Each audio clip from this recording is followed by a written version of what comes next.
नमस्कार, आप देख रहे हैं न्यूज 24 यूपी उत्तराखंड और मैं हूं आपके साथ अशोक तिवारी। और आज हम बात करने वाले हैं बहुजन समाज पार्टी की मुखिया मायावती की और उनके एक बड़े फैसले की। दरअसल मायावती हमेशा से ही अपने बड़े फैसलों को लेकर चर्चा में रहती हैं और मायावती ने आज भी एक बड़ा फैसला लिया है। लेकिन उस बड़े फैसले के बारे में बताने से पहले मैं आपको थोड़ा पीछे ले जाना चाहता हूं। आपको ध्यान होगा कि इसी साल 2025 में काशीराम की पुण्यतिथि पर 9 अक्टूबर को राजधानी लखनऊ में मायावती ने एक बहुत बड़ी रैली आयोजित की थी, जिसमें देश भर से बहुजन समाज पार्टी के कार्यकर्ता और नेता जुटे थे। लाखों लाख की भीड़ उस दौरान देखी गई थी और इस भीड़ को लेकर न सिर्फ मायावती बल्कि बहुजन समाज पार्टी का एक एक कार्यकर्ता और नेता बहुत खुश था। और उसके पीछे बड़ी वजह यह मानी जा रही थी कि सालों से सत्ता से दूर रहने के बाद भी एक बड़ा वोट बैंक आज भी मायावती और बहुजन समाज पार्टी के साथ खड़ा हुआ है। मायावती ने उस रैली और जनसभा के बाद जितनी भी बैठकें पार्टी नेताओं या कार्यकर्ताओं के साथ की, उसमें उन्होंने उस रैली की बहुत प्रशंसा की और यह कहा कि इतनी बड़ी और भारी भीड़ देखकर विपक्षी जो खेमा है वो पूरी तरह से परेशान हो गया है कि आज भी मायावती के साथ इतनी बड़ी संख्या में लोग जुटे हुए हैं, जुड़े हुए हैं। और उसके बाद यह तय किया गया था कि आने वाली 6 दिसंबर को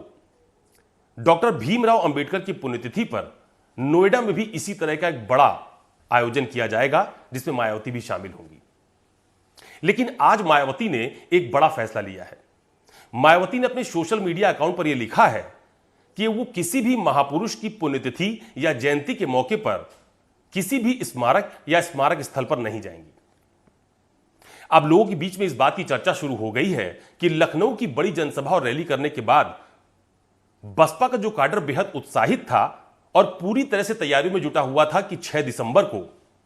डॉक्टर भीमराव अंबेडकर की पुण्यतिथि पर नोएडा में एक बड़ा जुटान देखने को मिलेगा। यानी कि दिल्ली के नजदीक मायावती का एक बड़ा शक्ति प्रदर्शन देखने को मिलेगा। लेकिन मायावती ने उन तमाम सारी अटकलों पर विराम लगा दिया और मायावती ने सार्वजनिक तौर पर यह घोषणा की है कि वो किसी भी महापुरुष की पुण्यतिथि या जयंती के मौके पर स्मारक स्थल पर नहीं जाएंगी, बल्कि महापुरुषों पर जो भी आयोजन होगा वो अपने आवास पर या पार्टी कार्यालय पर करेंगे और वहीं पर उन्हें श्रद्धासुमन अर्पित करेंगी। अब सवाल इस बात का भी खड़ा होता है कि आखिरकार मायावती ने अचानक यह निर्णय क्यों लिया। तो मायावती ने अपने सोशल मीडिया अकाउंट पर जो लिखा है, पहले उसको सुनिए। मायावती ने यह लिखा है कि जब वो किसी भी स्मारक स्थल पर पुण्यतिथि या जयंती के मौके पर जाती हैं तो उस दौरान सुरक्षा की व्यवस्था बहुत चाक चौबंद की जाती है, जो कि बेहद जरूरी भी है। और सुरक्षा की वजह से जो आम लोग वहां पर आते हैं, प्रेरणा स्थल पर या सामाजिक परिवर्तन स्थल पर या जितने भी केंद्र मायावती की तरफ से बनाए गए हैं उत्तर प्रदेश में खासतौर पर, वहां पर आम लोगों को सिक्योरिटी की वजह से काफी परेशानी उठानी पड़ती है। उनको मुख्य आयोजन स्थल से काफी दूर रोक दिया जाता है,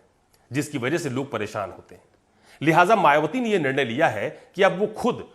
इस तरह का जो स्थल बनाए गए हैं, जिसमें स्मारक बनाए गए हैं महापुरुषों की याद में, वहां पर वो नहीं जाएंगी, बल्कि अपने आवास पर या पार्टी कार्यालय पर ही महापुरुषों की जयंती या फिर जो उनकी पुण्यतिथि है उस पर अपने श्रद्धा सुमन वहीं से अर्पित करेंगी। हालांकि मायावती ने अपने जो सोशल मीडिया अकाउंट है उसमें यह भी लिखा है कि 6 दिसंबर को जो आयोजन होने वाला है उस कार्यक्रम में पश्चिमी उत्तर प्रदेश को छोड़कर प्रदेश भर के कार्यकर्ता लखनऊ में जो भीमराव अंबेडकर सामाजिक परिवर्तन स्थल है वहां पर अपने श्रद्धा सुमन अर्पित करें। और इसके अलावा पश्चिमी यूपी, दिल्ली, उत्तराखंड के जो समर्थक हैं वो नोएडा में जो दलित प्रेरणा स्थल है वहां पर बाबा साहब को अपनी श्रद्धांजलि अर्पित करें। ये बाकायदा निर्देश मायावती की तरफ से जारी किए गए हैं। लेकिन इन सब के बीच सबसे महत्वपूर्ण बात यह है कि मायावती ने आज तमाम सारे महापुरुषों का जिक्र भी अपने सोशल मीडिया अकाउंट पर किया है। मायावती ने यह भी कहा है कि जब उत्तर प्रदेश में 4 बार बहुजन समाज पार्टी की सरकार रही है तो उस दौरान तमाम सारे महापुरुषों को आदर दिया गया, उनको सम्मान दिया गया, उनके नाम पर अलग अलग योजनाएं शुरू की गई, उनके नाम पर उनकी याद में सामाजिक प्रेरणा स्थल बनाए गए, दलित प्रेरणा केंद्र बनाए गए।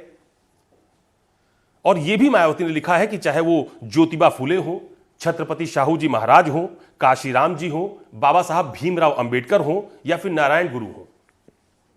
इन तमाम सारे महापुरुषों के नाम पर न सिर्फ प्रेरणा केंद्र बनाए गए बल्कि अलग अलग योजनाएं भी शुरू की गई। तो असलियत में इन दलित महापुरुषों को असली सम्मान सिर्फ बहुजन समाज पार्टी की सरकार के दौरान ही दिया गया है और यहीं से मायावती ने एक बड़ा राजनीतिक संदेश देने की कोशिश भी की है। उन्होंने कहा कि बहुजन समाज पार्टी की उत्तर प्रदेश में 4 बार सरकार रही, जहां पर इन महापुरुषों को न सिर्फ सम्मान दिया गया बल्कि वर्ग विशेष को, जिसको जातिवादी चश्मे से देखने की कोशिश की जाती है, उसको भी पूरा सम्मान मिला।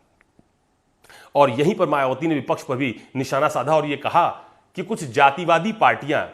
यानी बहुजन समाज पार्टी की मुखिया मायावती ने जो विपक्ष के तमाम सारी पॉलिटिकल पार्टीज हैं, चाहे वो बीजेपी हो, समाजवादी पार्टी हो या कांग्रेस हो, उनका नाम लिए बगैर यह आरोप उन पर लगाया है कि इन पार्टियों की सरकार के दौरान महापुरुषों को सम्मान नहीं दिया गया। यानी मायावती ने अपने इस बड़े फैसले के जरिए जहां एक तरफ बहुजन समर्थकों को यह मैसेज देने की कोशिश की है कि बहुजन महापुरुषों का सम्मान सिर्फ बसपा सरकारों में सुरक्षित रहा, उनको सम्मान दिया गया, उनके नाम पर योजनाएं शुरू की गई, तो वहीं दूसरी तरफ मायावती ने यह भी मैसेज दिया है कि दूसरी सरकारों में, यानी बहुजन समाज पार्टी की सरकार के इतर दूसरी सरकारें जो उत्तर प्रदेश में रहीं, चाहे वो बीजेपी की सरकार हो या समाजवादी पार्टी की सरकार हो, इन सरकारों के दौरान जो दलित महापुरुष हैं उनको सिर्फ अनादर मिला है। तो ये एक बड़ा मैसेज मायावती ने अपना जो काडर वोट है, जो उनका खुद का काडर है, उसके बीच ये मैसेज देने की कोशिश की है और विपक्ष को भी कटघरे में खड़ा करने की कोशिश मायावती की तरफ से की गई है। तो आज मेरे साथ बस इतना ही। नमस्कार।